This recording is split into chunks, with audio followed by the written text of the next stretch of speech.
بسم اللہ الرحمن الرحیم۔ شروع اللہ کے نام سے جو بڑا مہربان نہایت رحم کرنے والا ہے۔ اپنے معزز ناظرین کو گریس نالج میں خوش آمدید۔ ناظرین اکرام، آج کی ویڈیو کا عنوان ہے کہ لوگوں میں سے بدترین شخص کون ہے۔ حضرت عائشہ صدیقہ رضی اللہ تعالی عنہا فرماتی ہیں، ایک شخص نے نبی اکرم صلی اللہ علیہ وآلہ وسلم کی خدمت میں حاضر ہونے کی اجازت مانگی۔ آپ نے فرمایا، اسے اندر آنے دو، یہ اپنے قبیلے کا بہت برا شخص ہے۔ جب وہ شخص اندر آیا تو آپ نے اس کے ساتھ نرمی سے گفتگو فرمائی۔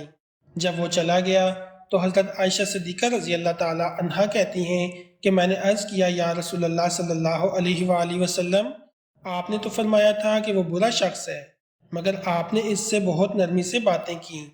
حضرت صلی اللہ علیہ وآلہ وسلم نے ارشاد فرمایا، اے عائشہ، اللہ تعالیٰ کے نزدیک لوگوں میں بدترین شخص وہ ہے جس کے ڈر کی وجہ سے اور اس کے شر سے بچنے کے لیے لوگ اس کے ساتھ بات کرنا چھوڑ دیں، اس کی فحش گوئی سے بچنے کے لیے اس کو چھوڑ دیں۔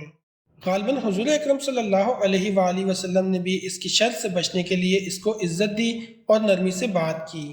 نیز مذمت بھی فرمائی کہ ایسا شخص بدترین ہے جس کی عزت لوگ صرف اس لیے کریں تاکہ اس کی شر سے بچے رہیں۔ دعا ہے کہ اللہ رب العزت ہمیں برے لوگوں کے شر سے محفوظ فرمائے، آمین۔